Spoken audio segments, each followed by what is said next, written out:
ओम दुर्गायै नमः। तृतीयो अध्यायः। सेनापतियों सहित महिषासुर का वध। जगदम्बा के श्री अंगों की कांति उदय काल के सहस्त्रों सूर्यों के समान है। वे लाल रंग की रेशमी साड़ी पहने हुए हैं। उनके गले में मुंडमाला शोभा पा रही है। दोनों स्तनों पर रक्त चंदन का लेप लगा है। वे अपने कर कमलों में जप मालिका, विद्या और अभय तथा वर नामक मुद्राएं धारण किए हुए हैं। तीन नेत्रों से सुशोभित मुखारविंद की बड़ी शोभा हो रही है। उनके मस्तक पर चंद्रमा के साथ ही रत्नमय मुकुट बंधा है तथा वे कमल के आसन पर विराजमान हैं। ऐसी देवी को मैं भक्ति पूर्वक प्रणाम करता हूँ। ऋषि कहते हैं, दैत्यों की सेना को इस प्रकार तहस नहस होते देख महादैत्य सेनापति चिक्षुर क्रोध में भरकर अंबिका देवी से युद्ध करने के लिए आगे बढ़ा।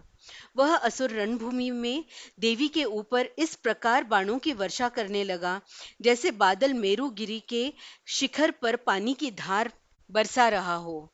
तब देवी ने अपने बाणों से उसके बाण समूह को अनायास ही काट कर उसके घोड़ों और सारथियों को भी मार डाला। साथ ही उसके धनुष तथा अत्यंत ऊंची ध्वजा को भी तत्काल काट गिराया। धनुष कट जाने पर उसके अंगों को अपने बाणों से भींद डाला।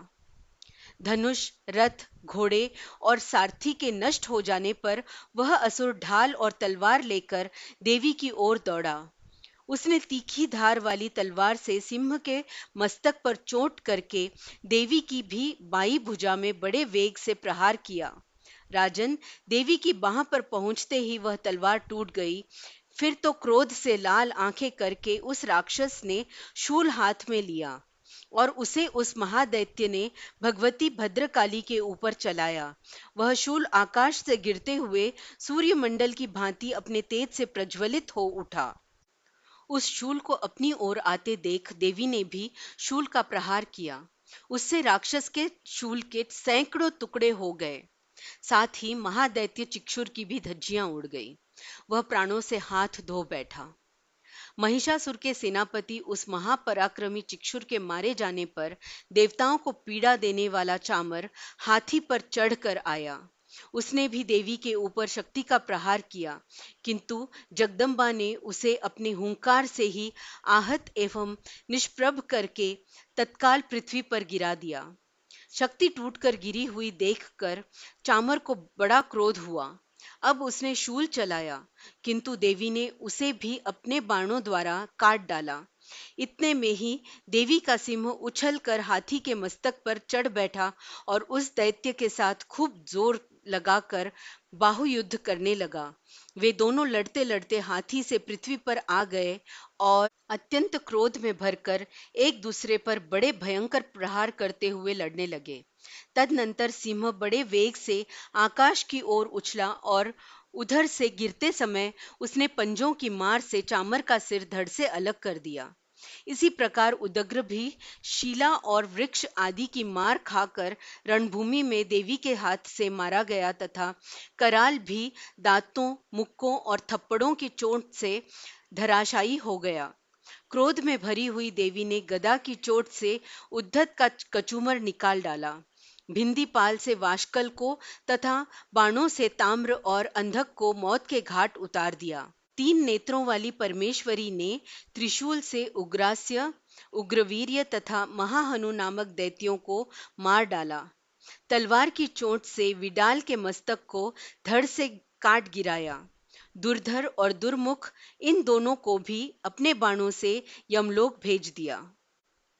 इस प्रकार अपनी सेना का संहार होता देख महिषासुर ने भैंसे का रूप धारण करके देवी के गणों को त्रास देना आरंभ किया। किन्हीं को थुथुन से मारकर, किन्हीं के ऊपर खुरों का प्रहार करके, किन्हीं किन्हीं को पूंछ से चोट पहुंचाकर, कुछ को सींगों से विदीर्ण करके, कुछ गणों को वेग से, किन्हीं को सिंहनाद से, कुछ को चक्कर देकर और कितनों को निश्वास वायु के झोंके से धराशायी कर दिया। इस प्रकार गणों की सेना को गिराकर वह असुर महादेवी के सिंह को मारने के लिए झपटा। इससे जगदम्बा को बड़ा क्रोध हुआ। उधर महापराक्रमी महिषासुर भी क्रोध में भरकर धरती को खुरों से खोदने लगा तथा अपने सींगों से ऊंचे ऊंचे पर्वतों को उठाकर फेंकने और गरजने लगा। उसके वेग से टक्कर देने के कारण पृथ्वी क्षुब्ध होकर फटने लगी। उसकी पूंछ से टकराकर समुद्र सब ओर से धरती को डुबोने लगा। हिलते हुए सिंगों के आघात से विदीर्ण होकर बादलों के टुकड़े टुकड़े हो गए। उसके श्वास की प्रचंड वायु के वेग से उड़े हुए सैकड़ों पर्वत आकाश से गिरने लगे। इस प्रकार क्रोध में भरे हुए उस महादैत्य को अपनी ओर आते देख चंडिका ने उसका वध करने के लिए महान क्रोध किया। उन्होंने पाश फेंककर उस महान असुर को बांध लिया। उस महासंग्राम में बंध जाने पर उसने भैंसे का रूप त्याग दिया और तत्काल सिंह के रूप में वह प्रकट हो गया। उस अवस्था में जगदम्बा ज्यों ही उसका मस्तक काटने के लिए उद्यत हुई, त्यों ही वह खड्गधारी पुरुष के रूप में दिखाई देने लगा।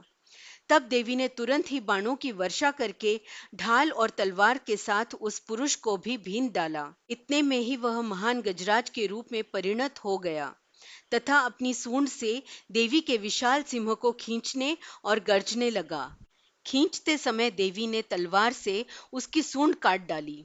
तब उस महादैत्य ने पुनः भैंसे का शरीर धारण कर लिया और पहले की ही भांति चराचर प्राणियों सहित तीनों लोकों को व्याकुल करने लगा। तब क्रोध में भरी हुई जगन्माता चंडिका बारंबार उत्तम मधु का पान करने और लाल आंखें करके हंसने लगी।